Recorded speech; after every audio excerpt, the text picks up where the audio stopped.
Salut les friends, comment ça va la vie? Alors, commençons avec Jane Blablabla qui nous écrit depuis l'Égypte où il fait sur place ses propres recherches. Patrice, dans le musée du Caire, j'ai remarqué un sarcophage en granit inachevé, sur lequel on peut voir des traces de découpe fort mystérieuses. Quels outils auraient pu laisser de telles stries rectilignes? C'est vraiment trop étrange. Eh bien, mon petit Jane, il est évident que les marques auxquelles tu fais allusion ont été provoquées par une scie laser, car seul un machin super high-tech permet de découper de cette façon le granit. C'est la seule explication possible. Yet a sarcophagus or coffin makes it clear that ancient masons could cut straight edges. Close up, there are striations, marks made by the movement of a hard edge. Mark challenges one of the team to show him the answer. All right, we have a big block of granite here. So how's this copper going to cut this granite? We're going to use the saw in a reciprocating or backwards and forwards motion. Dennis Stocks, an expert in ancient technology, suggests the Egyptians had a trick up their sleeves. The saw gets started. So you're going to chip a groove, and then you're going to put the copper and slide it back and forth. But how, and that's going to cut the granite?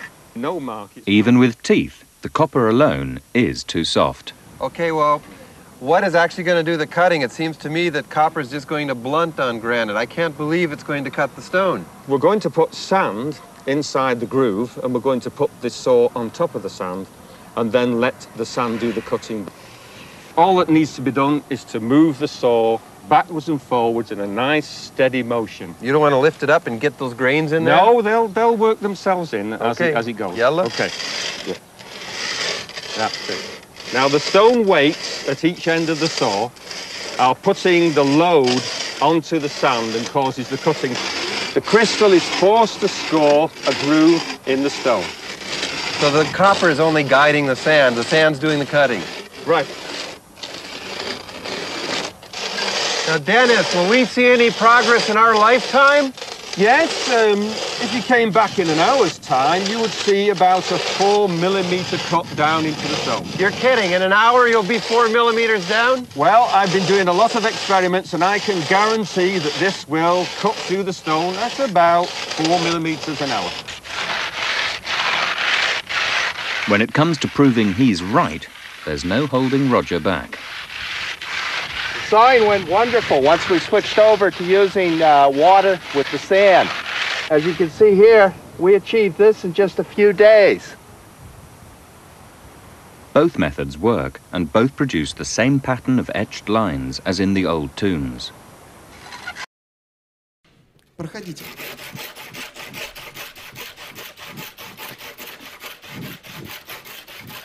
Прошу, Коля. Кстати, если у нас режим более-менее нормальный будет, то даже вот на этом маленьком надрезике уже будут канавки.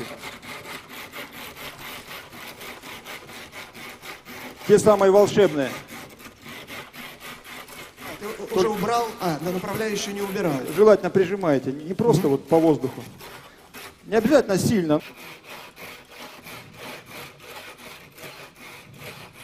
Дайте я немножечко сюда подсыплю. Давайте воды.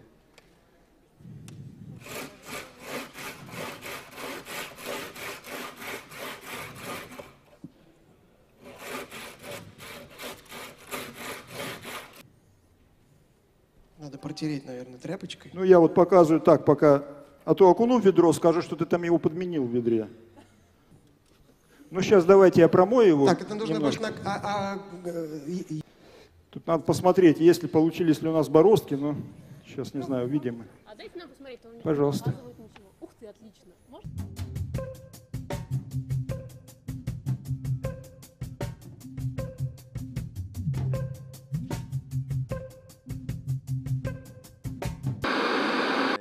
Ouais, ok, admettons. Et tu peux m'expliquer comment tu évites un sarcophage avec tes scies, hein?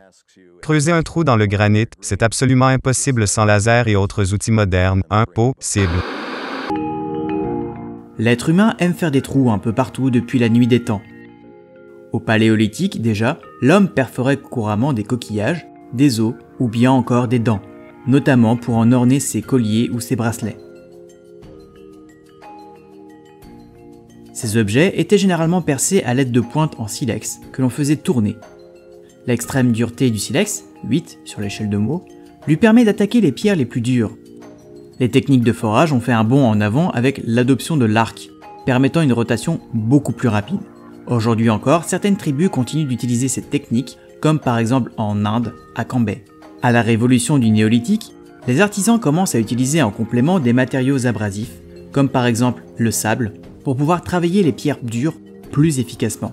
Le sable est constitué de grains provenant de la désagrégation de différents minéraux, dont certains extrêmement durs, tels que le quartz dont la dureté est supérieure à celle du granit, 7 Mohs contre 6. Vers moins 4000, le basculement à l'âge du bronze apporte de nouvelles avancées technologiques, avec l'introduction d'une tige creuse en métal mou ou en bois, permettant le carottage de la roche, technique notamment utilisée pour évider une pierre.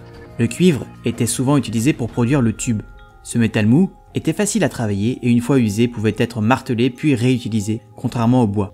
Lors de l'utilisation d'une tige creuse, ce n'est pas le tube en lui-même qui attaque la roche, mais l'abrasif qu'il comprime contre la pierre.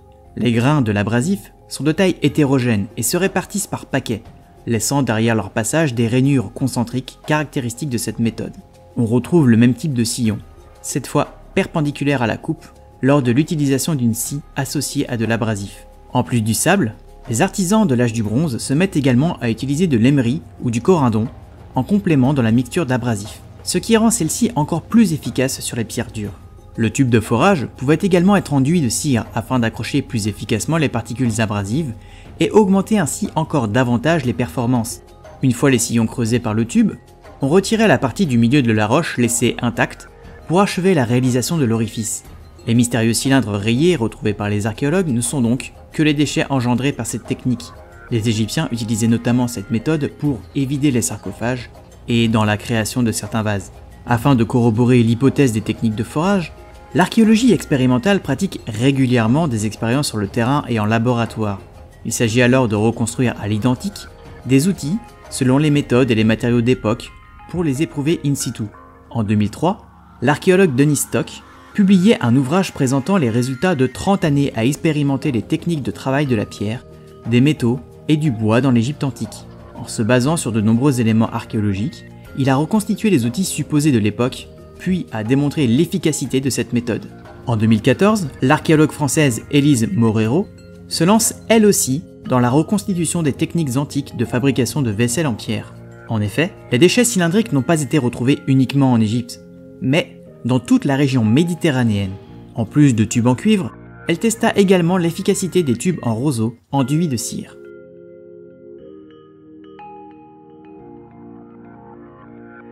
En 2010, le bâtisseur russe Nikolai Vassoutine, passionné d'archéologie expérimentale, met à l'épreuve le forage du granit avec une foreuse manuelle munie d'un tube de cuivre, imitant celle utilisée par les Égyptiens de l'Antiquité. Il obtient des résultats remarquablement similaires au forage réalisé par les Égyptiens, c'est-à-dire des cylindres ornés de rainures régulières dont le diamètre se rétrécit en profondeur. Il a également constaté que la profondeur des rainures variait en fonction de la taille des grains de l'abrasif utilisé. La nature de l'abrasif joue également un rôle. Le sable seul produit des surfaces plus lisses et des rainures en spirale moins homogènes, tandis que l'utilisation de corindon aboutit à des rainures plus marquées et concentriques. Depuis 2016, il renouvelle régulièrement l'expérience dans des vidéos YouTube ou bien en public, lors de ses conférences sur l'étude des technologies antiques.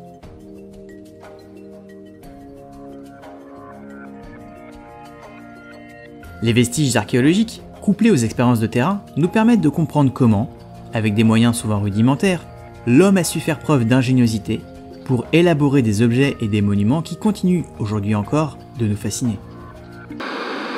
T'as vraiment réponse à tout, hein, espèce de troll. N'empêche qu'avec tes scies et tes tuyaux, t'arriveras pas à m'expliquer une telle précision des sculptures en granit. T'en penses quoi, Eric? Écoute Patrice, je m'y connais pas mal en sculpture, car je participe à un atelier à la mairie de mon quartier. Et je peux te dire que moi, quand je me suis retrouvé en Égypte pour le tournage de la révélation des trucs pointus, moi, avec mes outils, je ne pourrais jamais arriver à une telle précision. Donc c'est parfaitement impossible. Et pourtant, mes outils, moi, c'est des pointes de carbure, ça rigole pas. Si moi, je peux pas le faire, alors c'est impossible. Impossible. En 1450 avant Jésus-Christ, les sarcophages sont finement ciselés et décorés.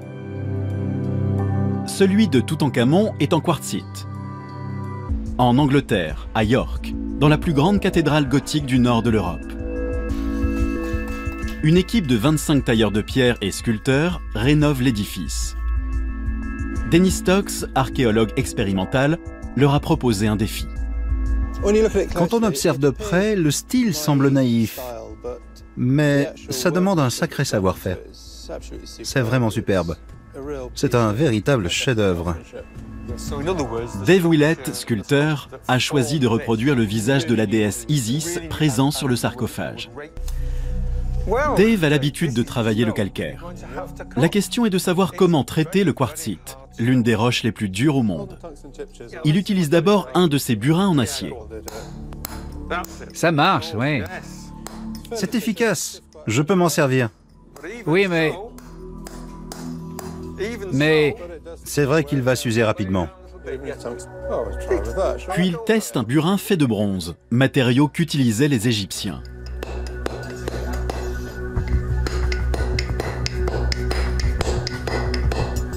C'est pas terrible. Dave n'est pas convaincu par ces deux outils. Après des années de recherche sur les techniques archaïques, Dennis a conclu que les Égyptiens utilisaient du silex.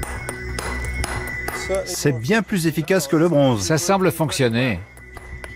C'est bien mieux que le bronze. Avec une roche aussi dure, on voit qu'on a besoin de pierre pour travailler la pierre. Oui, absolument. Dave se met au travail. Le visage de la déesse est en relief. Une fois le tracé réalisé, il doit tailler la pierre autour, une tâche qui s'annonce laborieuse. C'est très différent d'utiliser un outil fait de pierre plutôt qu'un outil fait d'acier. Ça va être difficile pour lui au début, mais il va s'y habituer. Je crois qu'il va lui falloir réapprendre à tailler la pierre. Dans la cathédrale d'York, le sculpteur Dave Willett commence à comprendre pourquoi certaines parties sont plus abouties que d'autres. Il lui a fallu 50 heures pour tailler la pierre et faire ressortir le visage. Il découvre comment les Égyptiens ont pu réaliser le sarcophage et ce qu'ils ont dû endurer pour y parvenir. En utilisant des morceaux de granit, ils ont pu retirer de grosses portions de pierre, parce que c'est bien plus efficace que d'utiliser du silex. Finalement, après 4 semaines de labeur, Dave a terminé la déesse. Hey, impressionnant. Wow. On a l'impression qu'elle nous regarde. Oui. C'est du beau travail, bravo. C'est vraiment incroyable de parvenir à produire autant de détails avec un si petit morceau de silex. Oui, c'est vraiment étonnant. Au départ, je ne pensais pas m'en sortir avec du silex. Mais je me rends compte maintenant du savoir-faire des artisans de l'Égypte antique. Bon, ils sont bien gentils ces archéologues dogmatiques, mais une fois que tu as évidé le sarcophage, comment que tu fais pour tailler les angles à l'intérieur de la cuve? Hein? C'est impossible, bordel. Impossible.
Mais elle vaut rien ta démonstration, la dame avait des gants et des lunettes de protection.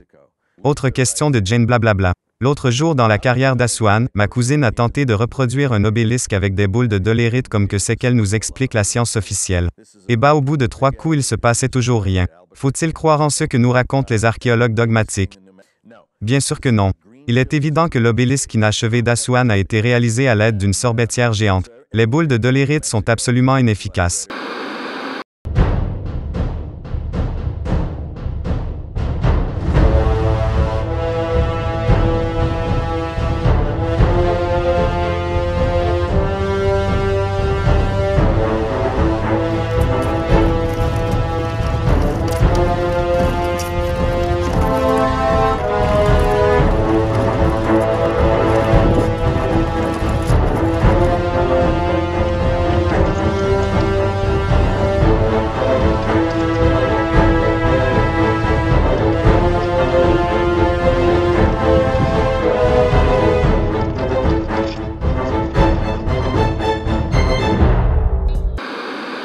Ok, admettons. Mais regarde autour de l'obélisque, c'est tout petit. Impossible de creuser sous l'obélisque, y a pas la place.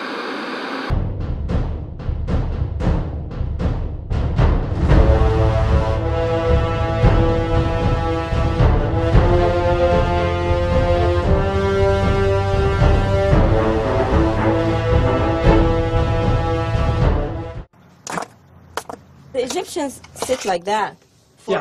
Les paysans de la vallée du Nil, explique Nadia Anis, architecte d'origine égyptienne, sont habitués à cette position accroupie. Elle est pour eux tout à fait naturelle.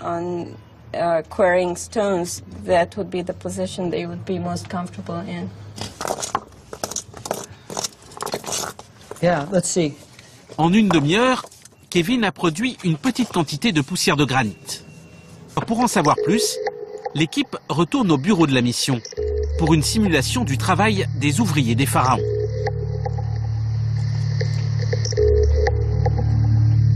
Le cobaye est un personnage numérique dont les gestes sont conformes aux capacités humaines. June l'installe le plus confortablement possible. Mais il ne parvient pas à le faire travailler de manière très efficace. Jusqu'ici, tout laissait penser qu'il se tenait perpendiculaire à la tranchée. Mais il semble que les faire pivoter de 90 degrés serait bien meilleur.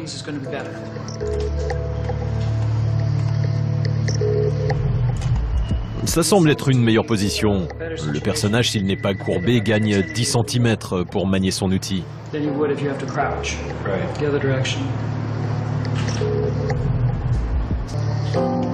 Étape suivante, June multiplie les personnages dans le sens de la longueur de la tranchée. Sur 42 mètres, les ouvriers sont ainsi une cinquantaine. Mais merde à la fin, il suffit de regarder les traces pour comprendre que ça n'a pas été fait en tapant avec des boules, c'était forcément mécanique. Une espèce de cuillère géante, je te dis. On a un ingénieur qui s'appelait Engelbart qui est venu travailler sur ces carrières et lui, pour simplement juger de la façon dont ça a avancé, il a pris un des outils plausibles, c'est-à-dire une de ces masses de dolérite comme telle qu'on en a retrouvé des centaines sur le chantier et il a passé une journée à taper sur le granit pour voir ce que ça faisait. La conclusion, c'est qu'on descend extrêmement lentement et extrêmement lentement, c'est à peu près 1,5 cm par jour, 5-6 mm. À cet endroit, où fut sans doute prélevé un petit obélisque, se trouve l'indice suivant. Ces traits rouges, tracés par les scribes égyptiens chargés de l'organisation du travail, il y a plus de 3000 ans. Chacune des lignes verticales, estime Kevin, correspond à la trace d'un outil. 2 d'entre elles indiquent donc l'espace occupé par un ouvrier. Quant aux lignes horizontales, elles sont très effacées. Des dizaines de photographies numériques superposées vont les rendre plus lisibles. Voici le résultat. Tous les 5 cm, les scribes ont dessiné une flèche qui, pensent les archéologues, doit indiquer le résultat de 10 journées de travail, soit une semaine du calendrier pharaonique.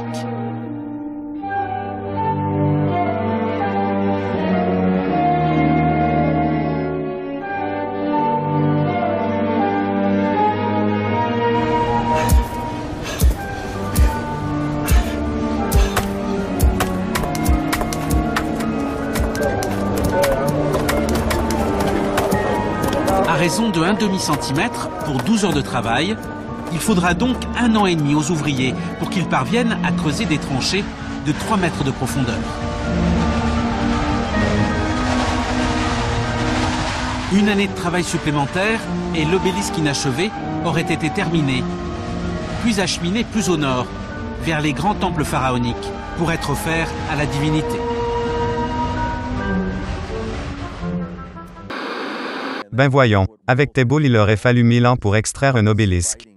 Tu racontes n'importe quoi. Adel Kelani a consacré sa vie à l'étude des techniques utilisées dans les carrières de l'Antiquité. On a là un bon exemple de fissure naturelle dans les couches de granit. Il était très important de bien les repérer avant de commencer à travailler. Le granit comporte naturellement des défauts à des endroits où la roche est moins solide. En repérant ces fissures, les ingénieurs de l'époque pouvaient décider de l'endroit où découper l'obélisque. Cela facilitait le processus de découpe. Pour séparer un tel bloc de pierre, on risque toujours d'encaisser des morceaux. Mais là, ils profitaient des couches naturelles du rocher pour séparer plus facilement l'obélisque, de manière plus expéditive. Ensuite, les ouvriers tapaient sur la ligne de fracture à l'aide de cailloux afin de fragiliser la roche. Ces cailloux, ancêtres de la masse, étaient constitués de dolérite, une roche bien plus dure que le granit. Mais cette méthode prenait beaucoup de temps et dans les carrières, le temps était un luxe que les ouvriers n'avaient pas. Vu le nombre d'obélisques et de statues en granit à travers l'Égypte, il est évident que les carriers ont fini par trouver une solution. Et c'est en dessous de la carrière que les archéologues ont trouvé des indices qui les ont menés à une réponse. Tout ce qu'on voit ici, c'est comme un livre ouvert qui nous raconte toute l'histoire de ce que fabriquaient les Égyptiens. Entre les strates rocheuses, on trouve des briques d'argile calcinées, des copeaux de bois brûlés et des éclats de pierre fracturés par la chaleur. Grâce à ces éléments, Adel pense avoir compris comment les ingénieurs égyptiens procédaient pour accélérer l'extraction de la pierre. Les Égyptiens se servaient du feu pour casser la pierre. Sous l'effet de la chaleur du feu, la pierre se dilate et se contracte en refroidissant. Ce processus permet de fragiliser, voire même briser, le rocher. Exactement à la façon des ingénieurs de l'époque, Adel repère une fissure dans la roche.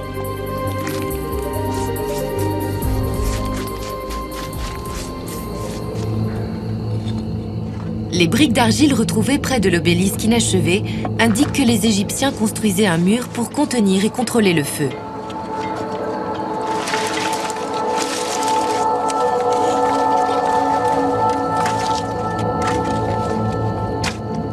Les flammes font monter la température de la roche jusqu'à 800 degrés, ce qui provoque la dilatation et la fragilisation de la roche. Au bout d'une heure, Adel peut s'approcher sans risque. En jetant de l'eau froide, la température de la roche baisse de 85% en quelques secondes. La roche se contracte instantanément. Maintenant, vérifiez si la pierre fragilisée par le feu est plus facile à casser qu'une autre section qui n'a pas subi les flammes. Au bout d'une demi-heure, les ouvriers s'arrêtent.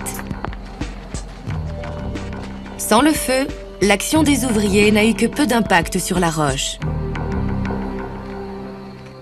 Tandis que sur la section brûlée, la fissure s'est élargie. On voit très bien l'impact qu'a eu le feu sur les couches de granit. C'est un procédé vraiment plus rapide que ce qu'on pensait. Cela explique comment les Égyptiens ont pu ériger autant d'obélisques en si peu de temps. Il est donc probable que le secret des Égyptiens pour exploiter d'aussi gros blocs de pierre en si peu de temps ait été l'usage du feu.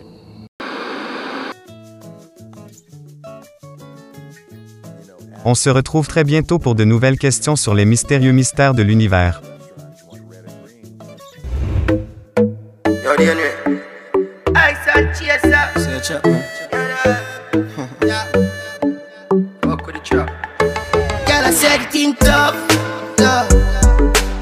Ice and chaser, come keep that drink up. The vibes right and thugs them hype, but we don't give a fuck. We step out in the white and every girl a ball out for talk. Tell them me in my vibes, you know. I tell them we alright, you know. We're leaving now, so the team will come. Party crowd, you know, let me out. And everyone I try to figure me out. Them all see me fight, I what you talking about. Just keep them all coming, I need a dog. The songs I go harder where them all go send up. The energy pure, pour some on the floor. Yo, that coffee bookie and 100 more.